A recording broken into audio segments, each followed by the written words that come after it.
ಈಗ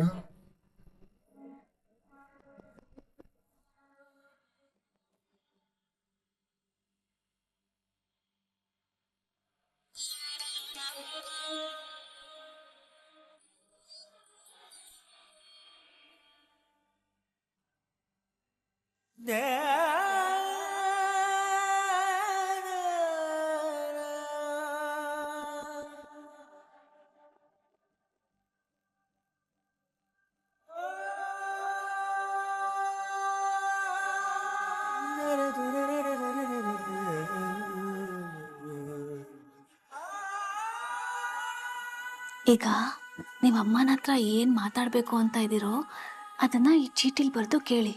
ಅವರು ನಾನು ಅಂದ್ಕೊಂಡು ಉತ್ತರ ಕೊಡ್ತಾರೆ.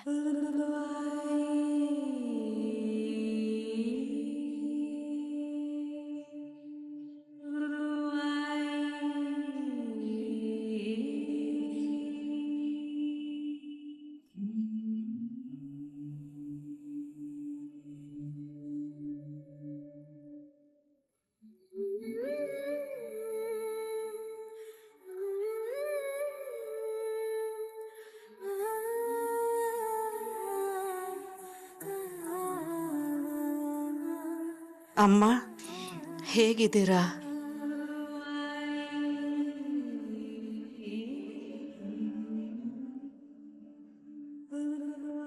ಯಾಕೆ ನೀನು ಮಾತಾಡ್ತಿಲ್ಲ? ನಿನ್ನ ಬರವಣಿಗೆ ಯಾಕೆ ಬೇರೆ ಥರ ಇದೆ?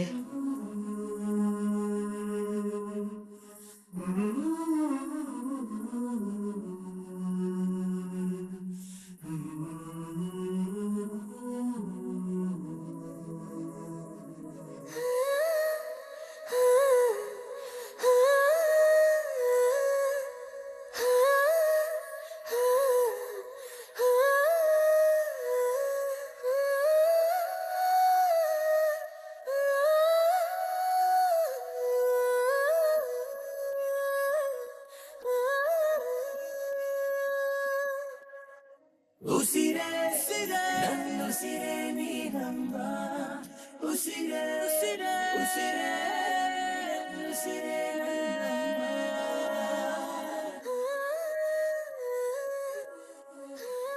ನಾನು ಮಾತಾಡೋದನ್ನ ಯಾರಾದರೂ ಕೇಳಿಸಿಕೊಂಡ್ರೆ ಅಂತ ಚೀಟಿ ಬರಿತಾ ಇದ್ದೀನಿ. ತರಕಾರಿ ಕಟ್ ಮಾಡೋವಾಗ ಕೈಗೆ ಗಾಯ ಆಯಿತು. ಅದಕ್ಕೆ ಬರವಣಿಗೆ ಮೇಲೆ ಹಿಡಿತ ಸಿಗ್ತಿಲ್ಲ.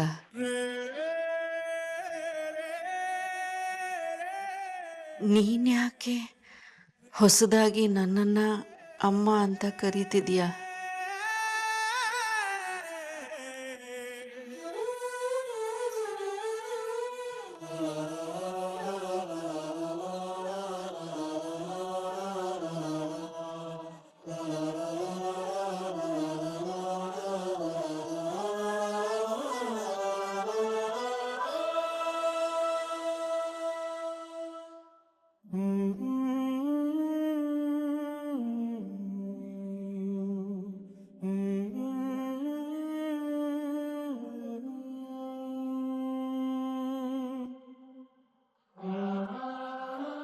ಇವತ್ತ್ಯಾಕೋ ಅಮ್ಮ ತುಂಬ ನೆನಪಾಗ್ತಿದ್ದಾರೆ.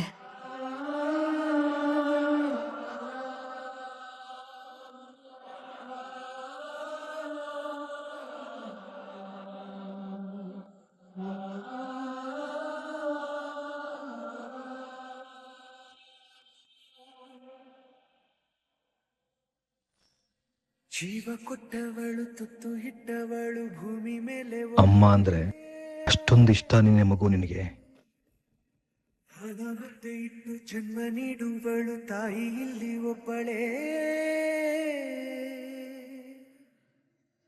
ಕಾಣುವ ದೈವವೇ ಕಂಬನಿ ಇಟ್ಟರೆ ಬದುಕಿಗೆ ಅರ್ಥ ಎಲ್ಲಿದೆ? ಅಮ್ಮ ಅಂದ್ರೆ ನನ್ನ ಪಾಲಿನ ದೇವರು.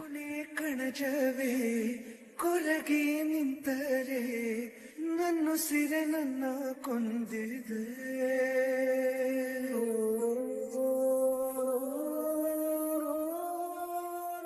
ಅಮ್ಮ ಅಂದರೆ ನನ್ನ ಪಾಲಿನ ದೇವರು.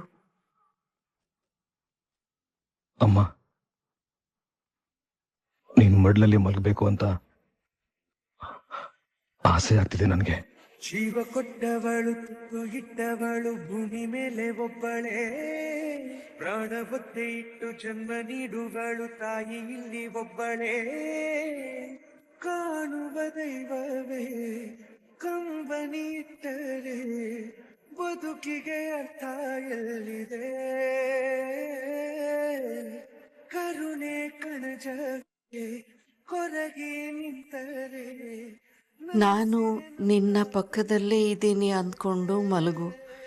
ನಿನ್ನ ತಲೆ ನನ್ನ ಮಡಿಲನ್ನು ತಾಕುತ್ತೆ.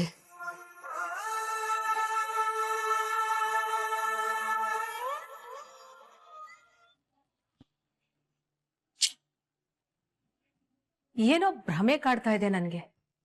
ರಾತ್ರಿ ಹೊತ್ತು ಶಬ್ದ ಕೇಳ್ಸತ್ತೆ, ಅದು ಪದ್ಮಜಾಕ ಅಳೋದು ಅಂತ ಹೇಳ್ತಾರೆ. ಆಗಾಗ ಗೆಜ್ಜೆ ಶಬ್ದ ಕೇಳ್ಸತ್ತೆ, ಅದ್ಯಾರ್ದು? ಪದ್ಮಜಾಕ ರಾತ್ರಿ ಹೊತ್ತು ಕಾಲಕ್ಕೆ ಗೆಜ್ಜೆ ಕಟ್ಕೊಂಡು ಏನಾದ್ರೂ ಓಡಾಡ್ತಾರ? ಚಾನ್ಸೇ ಇಲ್ಲ. ಅವ್ರ ಕೋಣೆನ ಇವರು ಲಾಕ್ ಮಾಡಿ ಇಡ್ತಾರಲ್ವಾ? ಹಾಗಿದ್ಮೇಲೆ ಗೆಜ್ಜೆ ಶಬ್ದ ಎಲ್ಲಿಂದ ಬರುತ್ತೆ ಹಾಗಿದ್ರೆ? ನಮ್ಮ ಮನೇಲಿ ಏನಾದ್ರೂ ಆತ್ಮಗಳು ಓಡಾಡತ್ತಾ? ನನ್ನ ಹಿಂದೆ ಯಾರೋ ಬಂದು ನಿಂತಂಗ ಅನಿಸ್ತಿದ್ಯಲ್ಲ. ಅಯ್ಯೋ ದೇವ್ರೆ, ಮೊದಲು ನಾನು ಇಲ್ಲಿಂದ ಆಚೆ ಹೋಗ್ಬಿಡೋಣ.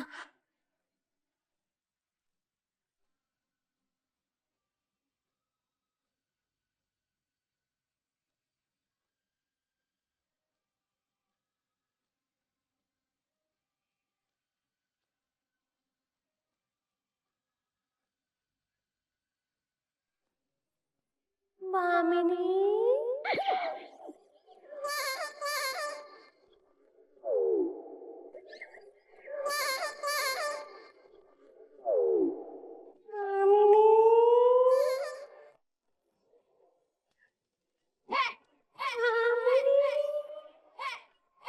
ಯಾರೋ ನನ್ನ ಕರ್ದಾಗ ಆಗ್ತಿದ್ಯಲ್ಲ.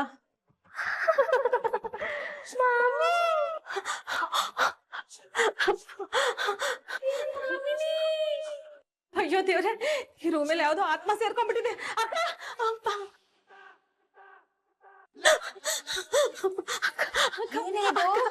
ಇಷ್ಟು ಬೇಗ ಕ್ಲೀನ್ ಮಾಡ್ಬಿಟ್ಟಿದ್ಯಾ? ತುಂಬಾ ಫಾಸ್ಟ್ ಆಗಿದ್ಯಾ ಕಣೆ ನೀನು. ಬಾ ಹೋಗೋಣ. ಅಕ್ಕ ಅಕ್ಕ, ಈ ಮನೇಲಿ ಆತ್ಮ ಸೇರ್ಕೊಂಡ್ಬಿಟ್ಟಿದೆ ಅಕ್ಕ. ನೀನು ಆತ್ಮನ? ನನ್ ರೂಮ್ ಕ್ಲೀನ್ ಮಾಡ್ಬೇಕಾದ್ರೆ ಯಾರೋ ನನ್ನನ್ನು ಕರ್ದಂಗಾಯ್ತು. ಏ, ಅದು ನಿನ್ ಭ್ರಮೆ ಕಣೆ. ಇಲ್ಲ ಅಕ್ಕ, ಭಾಮಿನಿ ಭಾಮಿನಿ ಅನ್ನೋದನ್ನ ನಾನೇ ಕೇಳಿಸ್ಕೊಂಡಿದೀನಿ. ನೋಡು, ಹಗ್ಲಲ್ಲಿ ದೆವ್ವಗಳಿಗೆ ಕಣ್ ಕಾಣಲ್ಲ ಅಂತ ದೊಡ್ಡವ್ರು ಹೇಳ್ತಾರೆ. ಅದು ಓಡಾಡೋದು, ಅಟ್ಯಾಕ್ ಮಾಡೋದು ರಾತ್ರಿ ಮಾತ್ರ. ನೀನ್ ಬಾ. ಅಯ್ಯೋ ಅಕ್ಕ, ಇಲ್ಲ ಅಕ್ಕ, ನನ್ ಕರ್ದಿದ್ದನ್ನ ನಾನೇ ನನ್ ಕಿವಿಯಾರ ಕೇಳಿಸ್ಕೊಂಡಿದೀನಿ. ನಿನ್ನೆ ರಾತ್ರಿ ನೀನೇನಾದ್ರೂ ದೆವ್ವ ಫಿಲಂ ನೋಡ್ದ್ಯಾ? ಪ್ರೇತಾತ್ಮ ಅಂತ. ಅದ್ರದ್ದೇ ಎಫೆಕ್ಟ್ ಇದು. ಬಾ ಬಾ ನೀನು, ನಡಿ.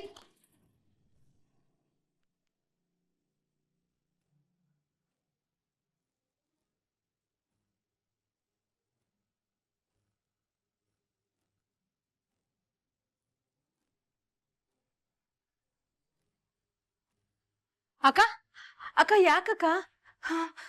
ನಿಮ್ಗೂ ದೆವ್ವ ಕಾಣಿಸ್ಬಿಡ್ತಾ? ದೆವ್ವ ಅಲ್ವೇ, ದೇವಿ ಫೋಟೋ. ಓಹ್, ಫೈಲಿಂದ ಜಾರ್ ಬಿದ್ದಿರಬಹುದು. ನಡಿ, ಕಬಡಲ್ಲಿ ಇಡೋಣ.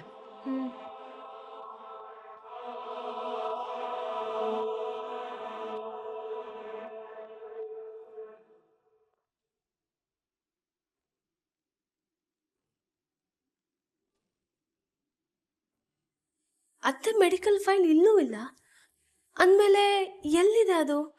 ಎಲ್ಲಿಟ್ಟಿದ್ದಾರೆ?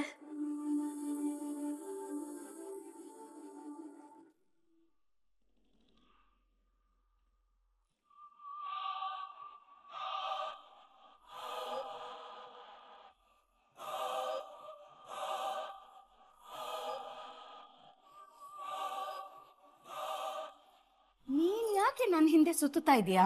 ನೀವ್ಯಾಕೆ ಸುತ್ತಾ ಇದ್ದೀರಾ? ಕೆಲ್ಸಕ್ಕಂತ ಹೋದೋಳ್ ದೇವಿ ಇನ್ನು ವಾಪಸ್ ಮನೆಗ್ ಬಂದಿಲ್ಲ. ಅವಳ ದಾರಿ ಕಾಯ್ತಾ ಇದೀನಿ ಕಣೆ. ಅಕ್ಕ, ನಿಮ್ಮಷ್ಟೇ ಅಕ್ರೆ ದೇವಿ ಮೇಲೆ ನನಗೂ ಇದೆ.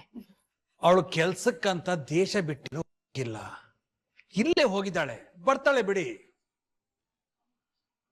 ಏನ್ರಿ ಹಿಂಗ್ ಮಾತಾಡ್ತಿದ್ದೀರಾ? ಹಗ್ಲೊತ್ತೆ ಸೇಫ್ ಇಲ್ಲ, ಇನ್ ರಾತ್ರಿ ಹೊತ್ತು ಹೆಣ್ಮಕ್ಳಿಗೆ ಸೇಫ್ ಇದೆಯಾ? ಬಾಲಮಾಮ ಹೋಗಿದಾರಲ್ಲ ಅವ್ರ ಜೊತೆಲಿ ಏನ್ ಭಯ?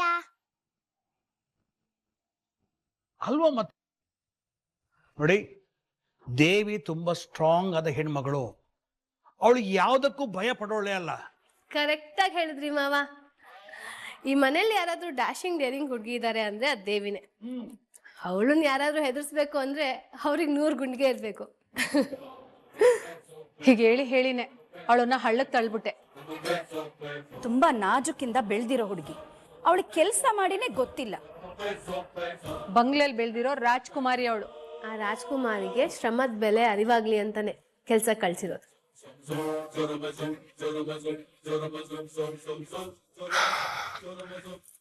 ಏನೇ ದೇವಿ, ಇಷ್ಟೊಂದು ಸುಸ್ತಾಗಿ ಬಂದಿದ್ಯಾ? ಬಾಬಾ ಇಲ್ಲಿ ಕೂತ್ಕೋ. ಮಮ್ಮ. ಅಯ್ಯೋ ದೇವ್ರೆ, ಎಂತ ಗತಿ ಬಂದ್ಬಿಡ್ತು ನಿನ್ಗೆ? ಕೆಲ್ಸ ಮುಗೀತಾ? ಸಂಬಳ ಸಿಕ್ತಾ? ಸಿಗ್ಲಿಲ್ಲ.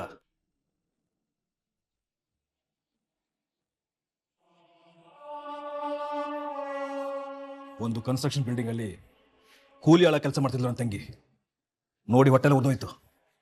ಇಮಿಡಿಯೇಟ್ ಕೆಲಸ ಬಿಡಿಸಿ ಕರ್ಕೊಂಬಂದಿದ್ದೀನಿ. ಇನ್ನೊಂದ್ ಸ್ವಲ್ಪ ಹೊತ್ತಾದ್ರೆ ಕೆಲ್ಸನೂ ಮುಗಿಯುತ್ತೆ, ಸಂಬಳನೂ ಸಿಗುತ್ತೆ ಅಂತ ಅಣ್ಣಂಗೆ ಹೇಳ್ದೆ. ಆದ್ರೆ ಅವನೇ ಕೇಳಲಿಲ್ಲ. ಫೋರ್ಸ್ ಮಾಡಿ ಅಲ್ಲಿಂದ ಕರ್ಕೊಂಡ್ ಬಂದ್ಬಿಟ್ಟ. ಯಾಕೋ ಸಂಜೀವ, ಸ್ವಲ್ಪ ಹೊತ್ತು ಬಿಟ್ಟಿದ್ರೆ ಶಿಕ್ಷೆ ಮುಗಿತಿತ್ತಲ್ವಾ? ಈಗ ನಾಳೆ ಮತ್ತೆ ಹೋಗ್ಬೇಕಾ? ದೇವಿ ಇನ್ಮೇಲೆ ಯಾವ ಕೆಲಸಕ್ಕೂ ಹೋಗಲ್ಲ.